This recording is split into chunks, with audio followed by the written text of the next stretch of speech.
दोस्तों लूकी की TV series में कैंग के वेरिएंट हीयूरिबेस ने एक इम्पॉर्टेंट वर्ड मेंशन किया था जो कि था मल्टीवर्स वॉर।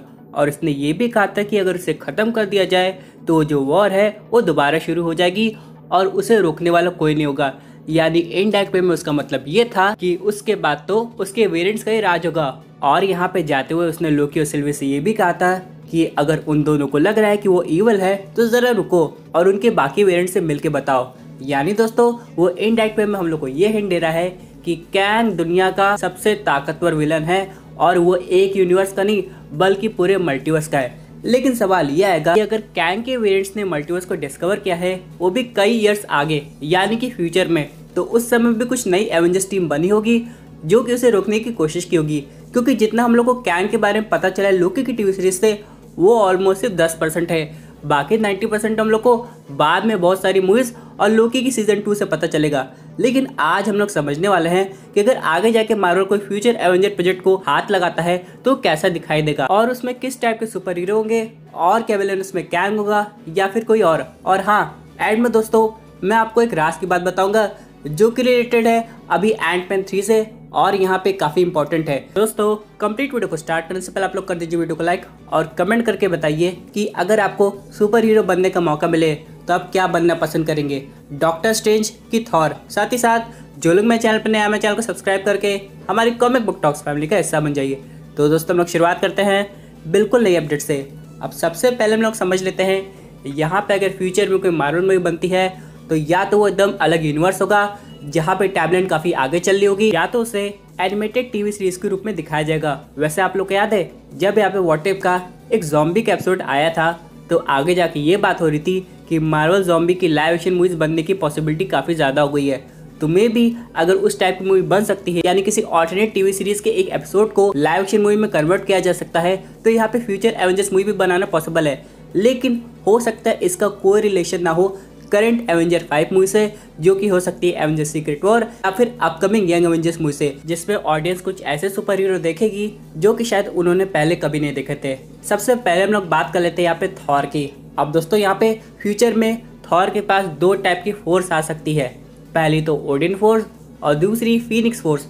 अगर हम लोग बात करें यहाँ पे फीनिक्स फोर्स की तो हम लोग ने देखा था एक्समैन डार्क फीनिक्स में कि यहाँ पे वो कितनी ज़्यादा ताकतवर है और जीन ग्रे जो कि सबसे पावरफुल म्यूटेंट कहलाती है उस फोर्स को हासिल करने के बाद उसे रोकना ऑलमोस्ट इम्पॉसिबल हो जाता है और वो एक तरीके से ऑलमोस्ट इमॉर्टल हो जाती है। लेकिन उसके बाद क्या हुआ यहाँ पे दोस्तों आगे हो सकता है फ्यूचर में जैसे कि कॉमिक बुक में हम लोग को बताया गया है थॉर के पास भी फीनिक्स फोर्स आ जाए। अब दोस्तों आप लोग को पता है ना अभी करंट सिचुएशन में थॉर कितना पावरफुल होने वाला है, थॉर 4 लव एंड थंडर में जहाँ पे उसके पास काफ़ी नई ताकत आने वाली है और मे भी इस बार उसके पास ओडिन फोर्स आ जाए। लेकिन अगर इसके साथ ही यहाँ पे उसके पास फीनिक्स फोर्स आती है ये ताकत एक और एक 11 का काम करेगी। यानी दोस्तों उस समय उस फ्यूचर वर्जन के थॉर को रोकना ऑलमोस्ट इम्पॉसिबल हो जाएगा। ऊपर से अगर यहाँ पे आगे जाके थॉर की एज 1500 साल है और अगर हम लोग एसगार्डियन की एज कैलकुलेट करें तो उनकी एवरेज एज होती है 5000 साल। और अगर मार्वल किसी फ्यूचर टाइमलाइन में आगे की एवेंजर्स मूवी दिखा रहा है जहाँ पे बिल्कुल नई टीम बनी है तो भले सब पुराने हीरोज चले जाए, कोई भी हीरो दूसरे हीरो का मेंटल ले सकता है लेकिन थॉर तब भी जिंदा रहेगा, भले वो थोड़ा ओल्ड हो चुका होगा। और आप लोग तो एक एसगार्डियन सीक्रेट जानते होंगे जैसा कि यहाँ पे एक बार एनिमेटेड टीवी सीरीज में बताया गया था कि अगर वो एसगार्डियन जितने भी ओल्ड हो जाए उनकी ताकत उस हिसाब से काफ़ी ज़्यादा बढ़ती है। काश ह्यूमंस के साथ भी ऐसा होता तब कितना मज़ा आ जाता। लेकिन ऑल टुगेदर यहाँ पर अगर हम लोग बात करें दूसरे एवेंजर की तो वो हो सकता है आयरन मैन 2099। और मज़े की बात यह है इसके पीछे एक वियर्ड सी स्टोरी है। ये जो है असल में जो टोनी स्टार्क का ग्रैंडसन है जिसका नाम है एंड्रो स्टार्क। अब दोस्तों इसके दिमाग में एक कन्फ्यूजन आ जाता है। यहाँ पे कई समय पहले एक अजीब सा AI टोनी स्टार्क क्रिएट कर दिया था जिसका नाम था वोर्टेक्स। और दोस्तों वो AI तो शुरू में अच्छा था लेकिन बाद में उसने अपने ब्रेन से ये सोचा कि चलो अब ह्यूमंस को ख़त्म कर देते हैं और इसलिए वो काफ़ी आगे जाके खतरनाक बन गया। लेकिन दोस्तों यहाँ पे एंड्रो स्टार्क को लगा कि क्यों ना मैं टाइम ट्रेवल करके टोनी स्टार्क को ही ख़त्म कर देता हूँ तो ना रहेगा वो और ना रहेगा उसका वो वोर्टेक्स AI।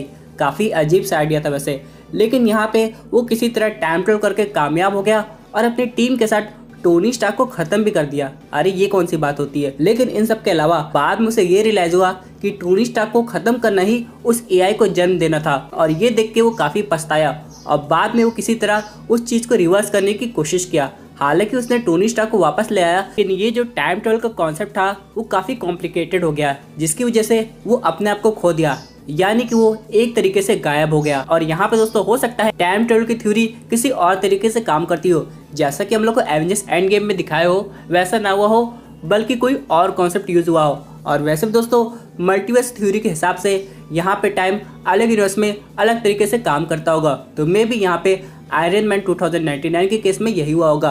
लेकिन ऑल टुगेदर अगर हम लोग टोनी स्टार्क का पार्ट हटा भी दे तो यहाँ पे ये एक नया एवेंजर्स बन सकता है, और वो कहानी को अगर ना दोहराया जाए तो यहाँ पे ये एक अच्छा सुपर हीरो भी बनेगा, और ना जाने इसके पास कितनी एडवांस टेक्नोलॉजी होगी। लेकिन ऑल टुगेदर यहाँ पे अगर हम लोग बात करें एक तीसरे कैरेक्टर की, तो हाँ यहाँ पे हल्क का 2099 वर्जन भी है, और ये एक तरीके से काफ़ी इविल टाइप लगता है, क्योंकि अगर आप लोग इसका लुक देखेंगे तो ये नॉर्मल हल्क से काफ़ी ज़्यादा खतरनाक है, क्योंकि इसके नुकीले नाखून हैं, उसके बाद नुकीले दांत हैं। यानी दोस्तों ये एक तरीके से चलता फिरता मॉन्स्टर लगता है। लेकिन हाँ ये भी नई एवेंजर्स टीम का पार्ट बन सकता है।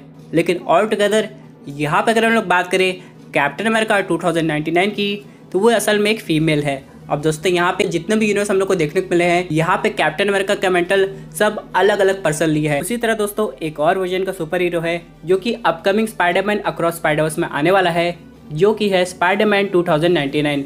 अब दोस्तों यहाँ पे ये टीम अगर बनती है, चाहे इसका लाइव एक्शन बने या फिर एनिमेटेड वर्जन बने, तो ये काफ़ी कमाल का हो जाएगा और ऑडियंस को बिल्कुल एक नई टीम देखने को मिलेगी, जिसे देख के ऑडियंस काफ़ी खुश हो जाएगी और क्यूरियस भी हो जाएगी कि आगे क्या हो सकता है इस ऑल्टरनेट फ्यूचर में। तो दोस्तों यहाँ पे सबसे इंपॉर्टेंट सवाल ये आता है कि अगर ये टीम बनती भी है तो ये किस सुपर विलन का सामना करेगी? क्या वो कैंग होगा या फिर यहाँ पे एक और विलन है, वो है मैस्ट्रो हल्क। जी हाँ दोस्तों, आप लोग को याद होगा यहाँ पे हल्क का एक फ्यूचर इवल वर्जन भी है जो कि काफ़ी खतरनाक है, और एक टाइम पे तो उसने ऑलमोस्ट सब सुपर हीरो को ख़त्म कर दिया था।